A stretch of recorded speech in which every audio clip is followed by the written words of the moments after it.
ஓ பௌத்துக்கு மட்டும் நல்லா சாப்பிட்டுக்கணும் சரியா? பல்லு வலி இருந்தாலும் மயிரம் செஞ்சு ஆஸ்பத்திரியை நம்ம பார்த்துக்கலாம் சரியா? பரவாயில்ல, எங்கள் அக்காளுக்குமே நிறைய பாடுபட்டு போட்டாங்க.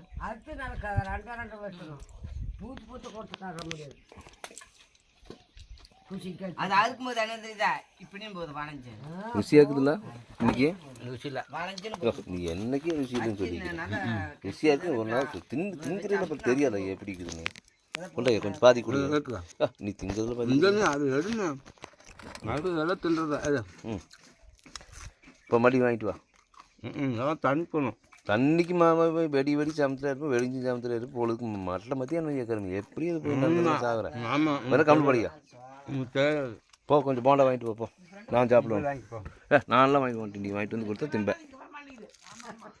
ஓ நீ வாங்கிட்டு வந்து கொடுத்தா திம்புறீங்க, ஒன்றும் திங்க மாட்டேன்.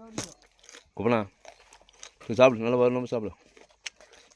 கரசோருக்கு கொஞ்சம் கொடுத்து இந்த போண்டா கடிச்சு சாப்பிடணும், சூப்பராக இருக்கும் ஐயா. கரசோறு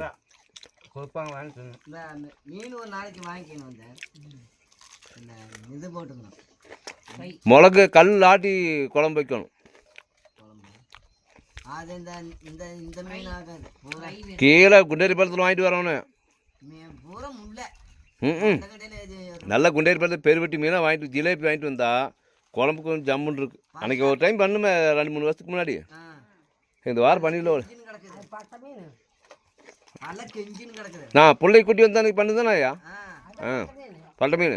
அது பட்டை மீனா ஜிலேபியா இதெல்லாம் அப்படி தான் சொல்லுவாங்க.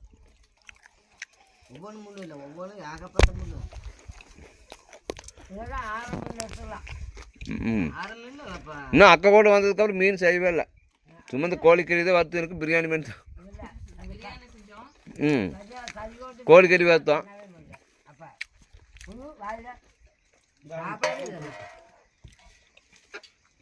போதுமாங்கண்ணா? நொஞ்சு வைக்கிட்டா?